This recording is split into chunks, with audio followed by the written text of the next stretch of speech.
Hi, and welcome to the new episode of Dev Propulsion Labs, a podcast where we talk about the business of developer tools. I'm very excited to introduce today's guest, José Valim, creator of Elixir and many products around it. First, I want to start with the big question that I think many aspiring developers and technical founders face. When you find a problem or an interesting challenge, how do you find strength and confidence to actually do it? I am mostly trying to build things that I would use myself and that I want to use. So there's like this very selfish view that I am building things for me. And the word confidence is interesting because I wouldn't say that I am like overconfident, but it doesn't necessarily cross my head in the sense that I know those things are challenging, but the challenge is like almost all of the fun that is in there. You know, it's like, oh, this is going to be challenging. I'm going to learn a lot. And for me, that's why I want to do it, right? So I think like if it was not challenging, so for guessing, but like, oh, imagine that I have this idea for this new thing and I don't think it's challenging or it would be exciting, or I would not use it, then I would not do it. Even though it's like, oh, somebody's going to say, you're going to make a lot of money like that. And I'm like, nah, if I won't use it, it's not exciting. What is, what I'm actually going for. Do you ever have fear that, what if it's not possible to actually solve this? Like, so for example, going back to Elixir. Yeah. So first, I didn't start with the purpose of creating a new programming language. I wanted to learn. I don't have like a computer science background. So I was like, I actually want to understand how programming languages work. I think it's going to be useful for me. I am a programmer for my career. And then as I did it, I was figuring out like, hey, I can actually have something unique, something that you can do things that you couldn't do before, or you can't do elsewhere. And that eventually led to the language. And I first built a prototype, which was horrible. And then I did not do anything for like 8 months, and then I came back to it. And at that point, I was working at Platform Attack, which is a consultancy in Brazil. And I reached out to my co-founders and I asked like, hey, can I work on this part-time? And I was very clear to them, like, this may not work, right? Like, I can work on this, like, it's a huge project. I can work on this for like 3 years and have nothing to show for it.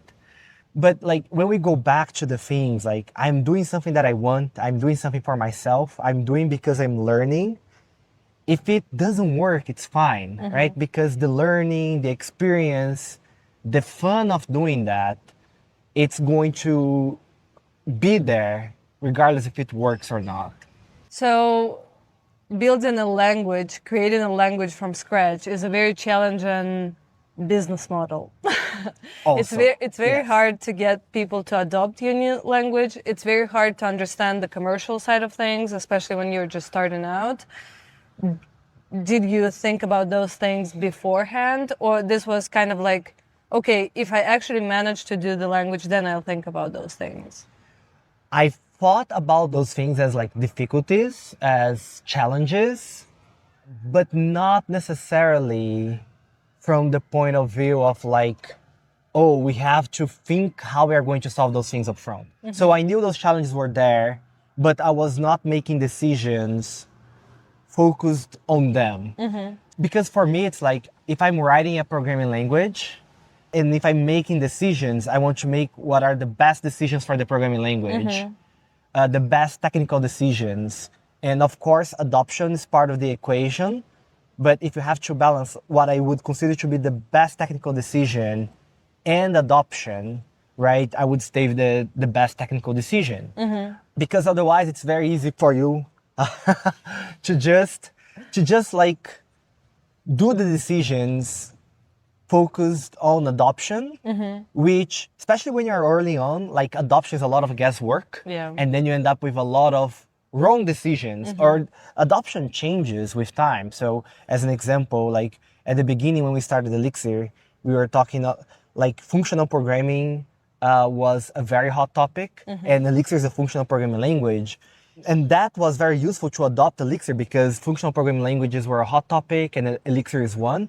But today, functional programming is still useful, still important, but it's not like the hot topic of conversations, right? So basically what I'm trying to say is like, if you're trying to chase adoption is a moving trend, and that can lead like maybe could lead to a language that is not polished because as time changes, the trend changes, and then what you are building to the language is going to change. But if you're thinking about, look, I am doing like the best technical decisions, the hope is that those are going to be way more stable over time. Especially when you are building, like one key aspect of Elixir is that we are building on the Erlang virtual machine that exists for like 4 decades or almost 4 decades, which has been stable, right? So we are building on something stable, and I want to continue leveraging that stability and the goals that they have set for them like 4 decades ago. Name some companies that use Elixir. Mux, Remote, Supabase, Fly, Discord, Apple, Toyota, BBC, PepsiCo, Mozilla, and many, many more. Now looking back 13 years ago, that's a decade. Looking back at your journey, were there any key decisions that led to great adoption, like Phoenix or something else that you can actually point out and say, oh, this was a pivotal point for us where things took off? Or there are several things. Phoenix is definitely one of them. So when I started Elixir, I was coming from the Ruby and Rails world. So I knew like the web was going to be part of Elixir, right? Like people are going to use Elixir for doing web stuff. And I knew it was a matter of time for somebody to come with the right vision for it. Because that's the other thing, like, so I said like when I did Elixir, when the first version was really bad, because our first intuition when you get to somewhere new is like, let me bring the stuff that I know, right? Let me bring my habits, let me bring my practices. And then of course that's important, but it takes time for you to say, okay, I brought that stuff, but that's actually not the best way of doing this here. Like there are maybe assumptions, there are things that you need to reevaluate and ask again, and that it's a process that can take time. So going back to Elixir and Phoenix, there were very early on, there were a lot of web frameworks, but a lot of them were just bringing ideas from different places. And Phoenix was the first one to ask, well, what would it be if I am like building something that is going to leverage everything that's in this technology, right? So it's built for like real-time systems that are communicating and exchange information, which is basically a lot of the software that we write for the last decade. So that was definitely important. I think using the Erlang virtual machine, so it was very important. It was part of the decision process. I wanted to use the Erlang virtual machine, but the thing is that when you're targeting something that exists like the Erlang virtual machine, because if you are writing a programming language, there are so many decisions that you can make, right? And can be really challenging, and having a really big problem space can add a lot of time to the development of the language. And when you say, look, I'm going to target like the Erlang virtual machine or the Java virtual machine, it reduces that space that is really useful. And you're also building on top of somebody else's work, right? So Erlang is maintained by Ericsson, and they have a big team. So they are constantly improving it, and I get to leverage it. So that was a very important decision early on. And then Phoenix was important as well. And something that I knew from my experience going back to Rails is that marketing is extremely important. Like developers don't really like to think about marketing. We have like this idealistic view that, oh, if you build the best technology, it's just going to work. People are going to come. And I strongly disagree. I think having a solid technical foundation, it's very important for you to convince like other developers, technically minded people. The decision process in a company, can go many layers. So I knew it was very important for me to go reach out to developers, reach out to CTOs, talk about the language, about the experience, go to a bunch of different events. And that was key as well. And what that helped is that quite early on in the language age, we were able to have like influential people interested in the language, like Dave Thomas, who was very active in the Ruby community. He was one of the signers of the Agile Manifest. So he wrote a book for it. And then early on, we had people writing books, doing screencasts. And that was very important for us to get like interest going, people investing into the language as well. Yeah, you've managed to create this huge community around the language, and it seems to be a thriving, a healthy one. What would you say is the secret to success, to keeping those healthy boundaries within the community, maybe decentralizing it? Yes, that's exactly it. That's exactly the word I use. If we go back to 2022 and the languages that were coming up around that time, right? It's Go, which is backed by Google. Swift came a bit later, backed by Apple. And then you have F#, you have Rust that was backed by Mozilla. And those are all several orders of magnitude, have more resources than my company had at the time. So for me, it was very clear since the beginning that we had to be decentralized.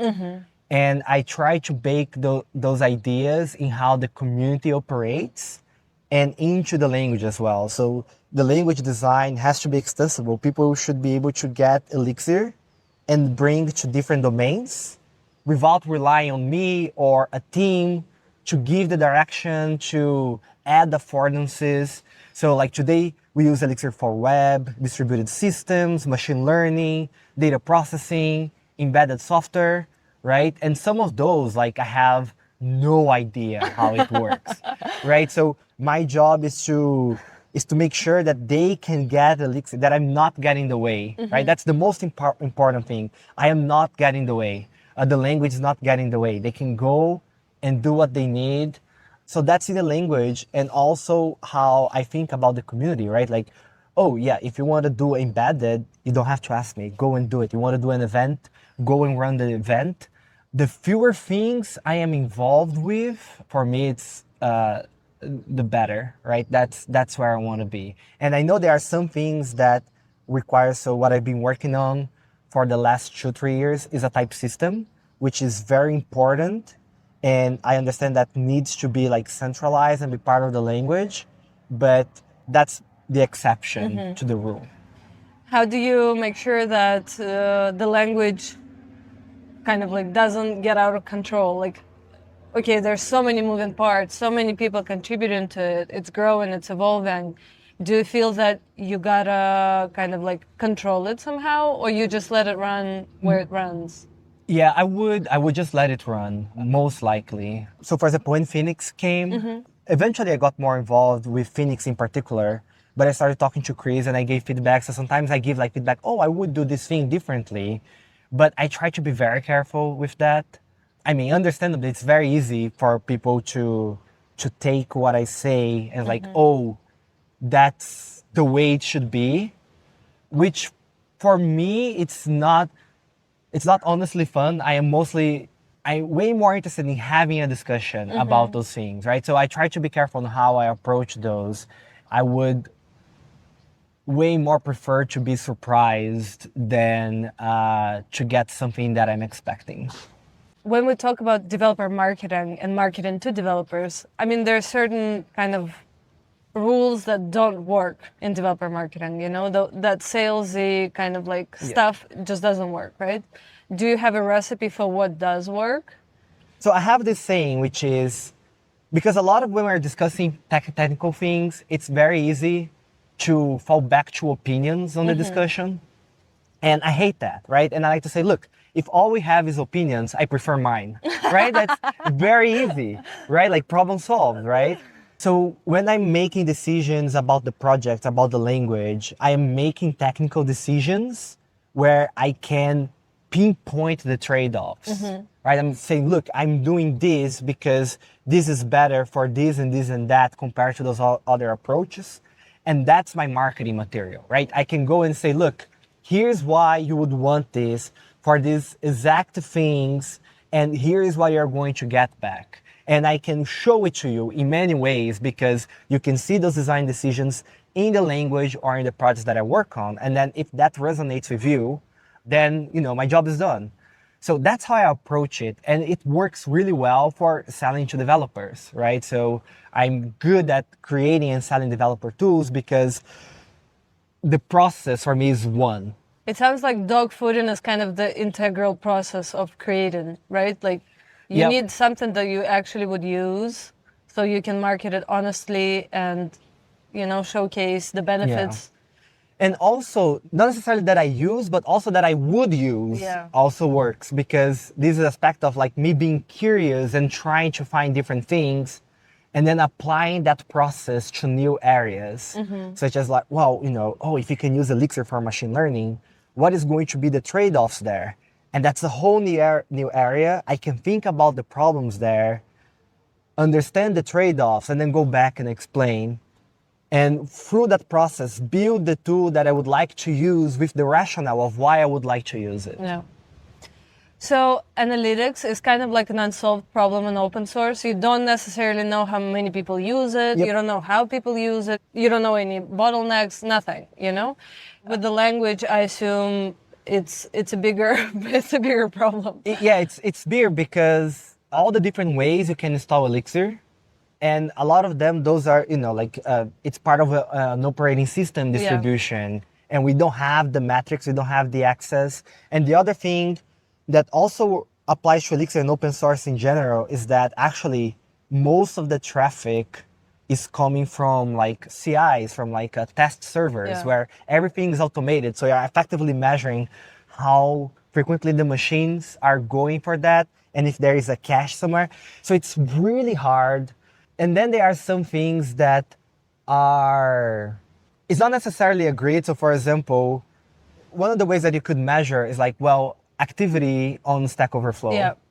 Which today it's probably becoming, because of AI, it's probably becoming less and less relevant, right?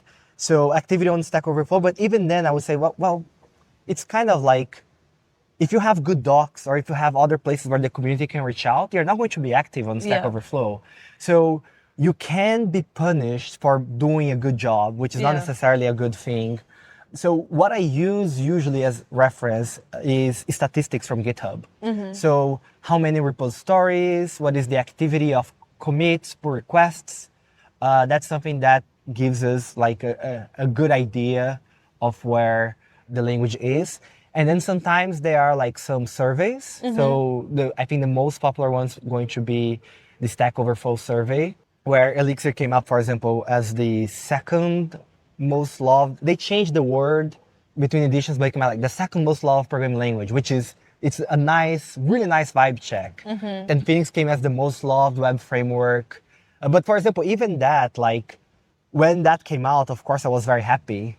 But one of the things that I'm actually looking forward is to have that loved.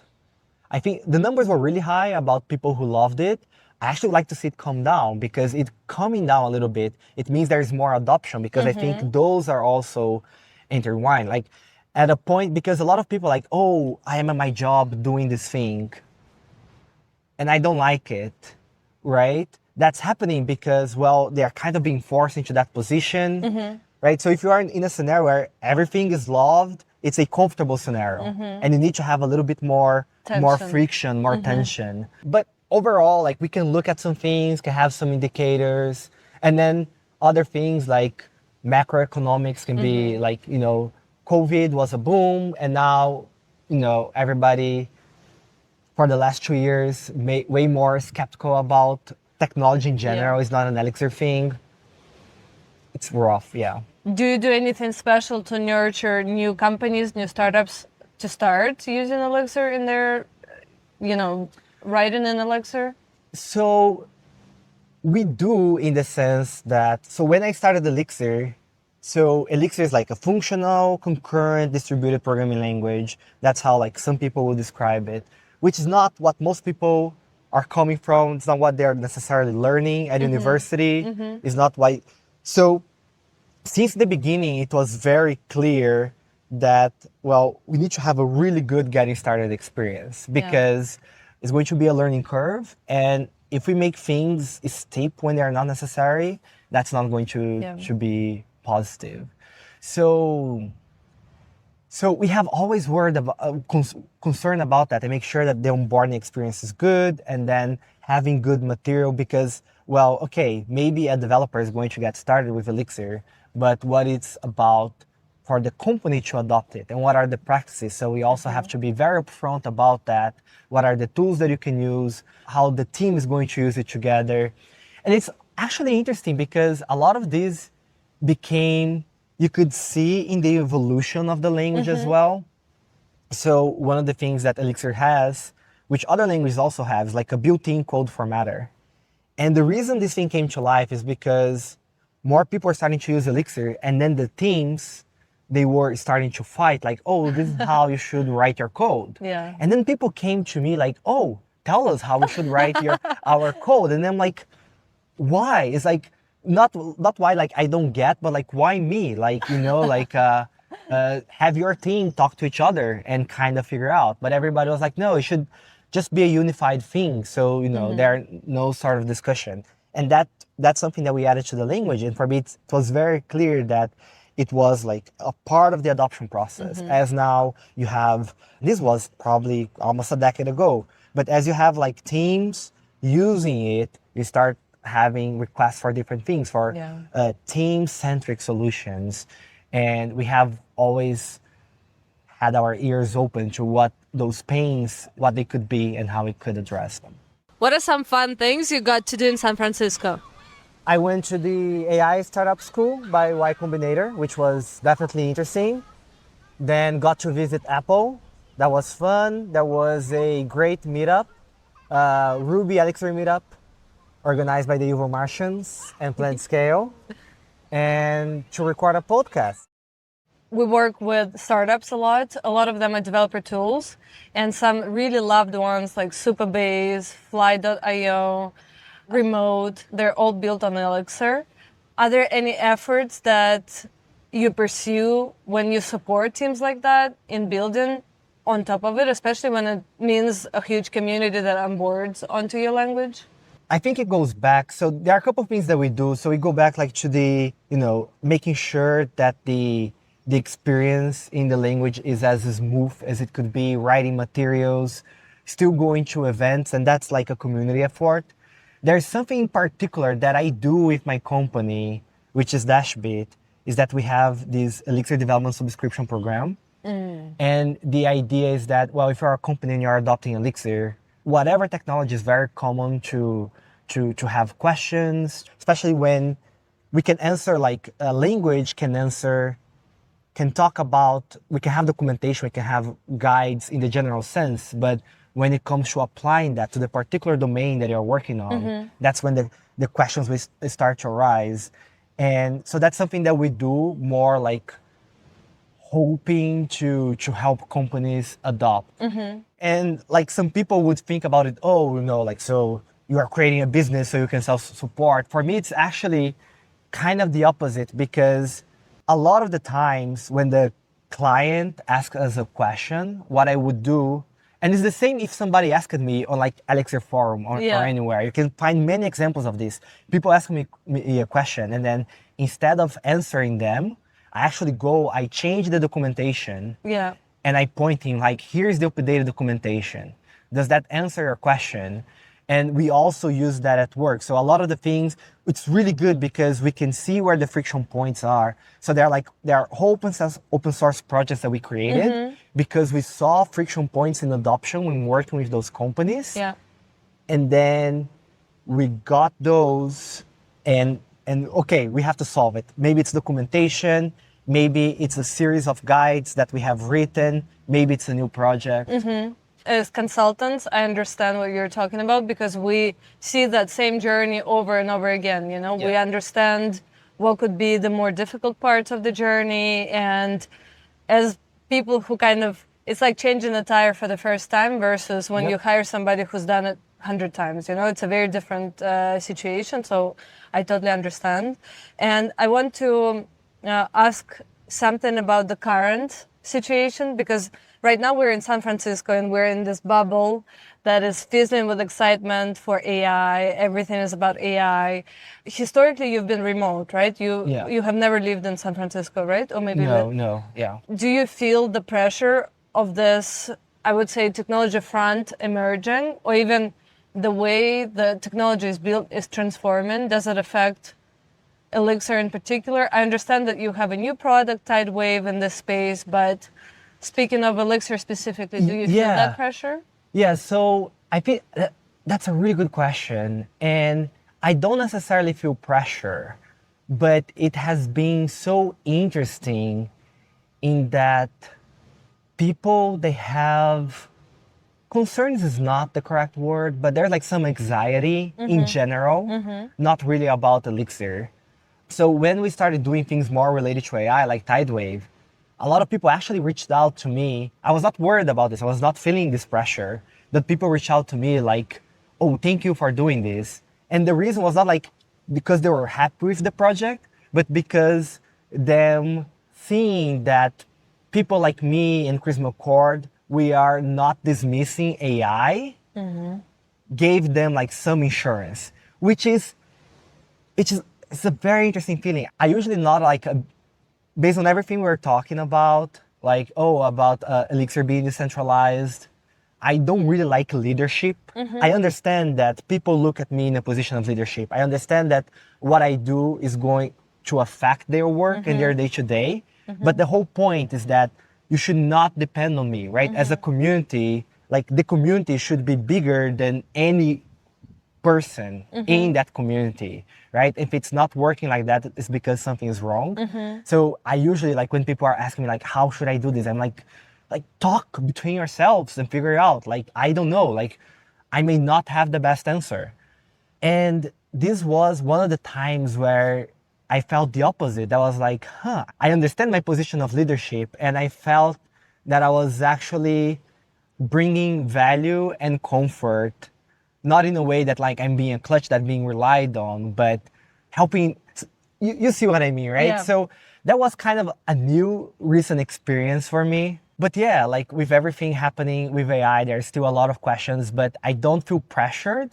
I mostly feel like I am curious about like the opportunities that are there and how that's going to impact me, right? And then working on the language and seeing the AI tools. So that's why I'm working on this project called Tidewave. I see like there is a gap, right? And for some time I have been like knocking on people's door, like people who work on editors or on AI tooling. It's like, hey, you should do this. And people have not been listening to me. So understandably, possibly busy with other stuff. And then I'm like, okay, I'm now Anthropic, they released like MCP about 6 months ago. And now I'm like, okay, I finally have the tools to do it myself. So I'm starting to explore it. And, you know, what does it mean to be, in particular, what does it mean to be a web developer now with AI? How does that affect our tool? Because we have AI that is working inside the editor, but sure, I write code, but that's not the value that I deliver. If I write the code, but my user experience is horrible, right? Like the value of the code is going to be greatly diminished by that, right? So I have been thinking about those things, right? So how our tooling is going to change and how we can adapt, how we can make AI better integrated with programming languages, with our web frameworks, and also a little bit of like envy. So for example, there are like websites like Bolt and Lovable that they bring like that experience, like, oh, if you want to write like a front end web framework, you get that initial experience. And I'm like, look, I want those tools. I want those tools for Rails, for Phoenix, for Django. Right? And I want those things, and I don't want somebody else to own my code. I want those things running on my machine. I want them part of my day-to-day tool, like it's an editor or anything else. Yeah. What do you envision as the future for Tidewave? Do you have a bigger vision as to where you're headed? So I think we are way more on the exploratory stage, right? In my head, what I see is that I can see us having more. So like going back to the editor it understands the different languages, but it only looks at the code. But development in general, there are like so many verticals, right? So I'm thinking like, look, we need to have specific tools for web development. And then if you're a company like and you work on a game engine, you want to have specific tools for the game engine. Like, because otherwise you are doing this translation job all the time. Like you see something happening in the page, and then I have to go to the AI and like, oh, this is what was happening. Help me fix it, right? I think we need to bring the tools higher and to a higher level. And I see this happening across things. Like if I'm building on a game engine, something weird happened. Yeah. I want to point at that thing, like why this is happening. I want to ask the questions on the thing that I generate and not necessarily on the code. And I think that is going to open up a lot of possibilities. So that's like, if you're thinking about vision, that's my vision for, for dev tools. We are going to start seeing more higher and higher level tools. Yeah. As a technical partner of Stack Blitz behind Bolt.new that you mentioned, we saw their transition from a developer tool, a professional tool, to something that anybody could use. Anybody can create an account in Bolt.new and spin up an app. Do you envision crossing that from professional tooling, developer tooling, to something that just any person would use? So for Tidewave in particular, again, may change in a year, but now, not necessarily, because it goes back to I'm writing the tool that I want to use and I'm going to use. So that's where my head is now. Maybe in a year, it's a huge success, and now we can envision more of that. Hey, is your first day with Elixir? We are going to help you.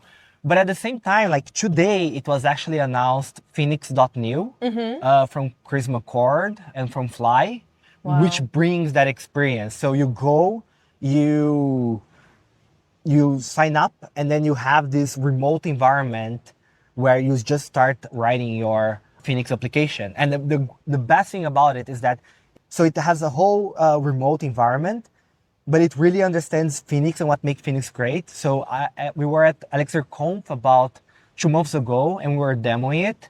And then I just asked like, hey, please do Uno card game. Right? And then it was a one shot. It came up with a game working. And then we were just playing around the table with our phones because it's using like the Phoenix strengths for building like real-time collaborative applications. So I don't see myself doing that, but I'm really happy that Chris, for example, is looking exactly into that thing and having that more integrated experience where like, oh, you do everything online, right? There's a remote environment somewhere. You click a button, they deploy it for you, right? And I'm rather thinking about all those other developers like me who still want to own things in their local environment, control things in their local environment. And it's like, hey, we also deserve a cool experience like that. Like we also deserve all those tools. And I want to have them here on what I use on my day-to-day. We talked about the future a little bit. I want to wrap up here and I want to ask this question. If you were to encourage people to try Elixir today or somehow get engaged with Tidewave, what would your message to developers be? I think keeping with the theme of this conversation is like, don't listen to what I say, right? Is if you enjoy those things, like try it out, right? Figure for yourself. There's like a bunch of material out there and join the community. There are a bunch of places where you can ask for help, interact with people and see what you love about it. I think we have a very clear message. So for example, if you're doing web dev, like what is the kind of things that you can build with Phoenix and not really with anything else without doing like 3 times, 5 times more work.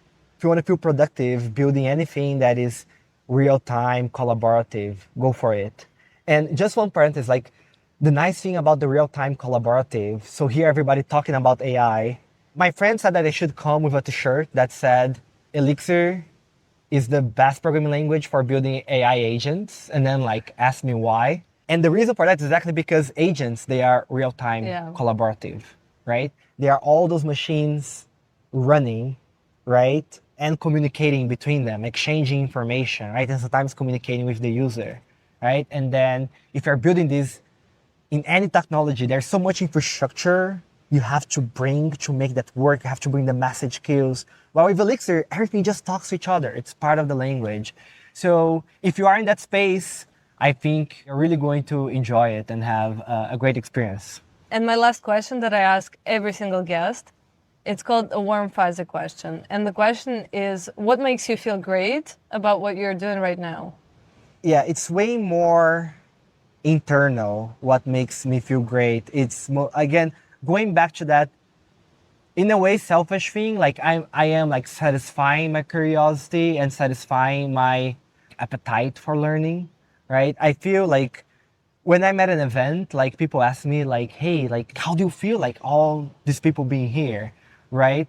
And I mean, I enjoy it, I appreciate it, but it's not like, it's this feeling like it's not what really drives me forward, you know? So it's a weird thing to say, but it's like, you know, like, of course I appreciate it, but what I appreciate the most is not necessarily people using it, is the people to have the conversations with and to help me keep on learning. So it's a very like inner thing that I use to make me feel great and feel positive, then depending on the external, right? Which something not ultimately under your control, right? Awesome. Thank you so much. It was a pleasure. I loved learning all of this. I hope you did too. Thank you for catching yet another episode of Dev Propulsion Labs. We at Evil Martians transform growth stage startups into unicorns, build developer tools, and create open source products. If your developer tool needs help with product design, development, or SRE, visit evilmartians.com/devtools. See you in the next.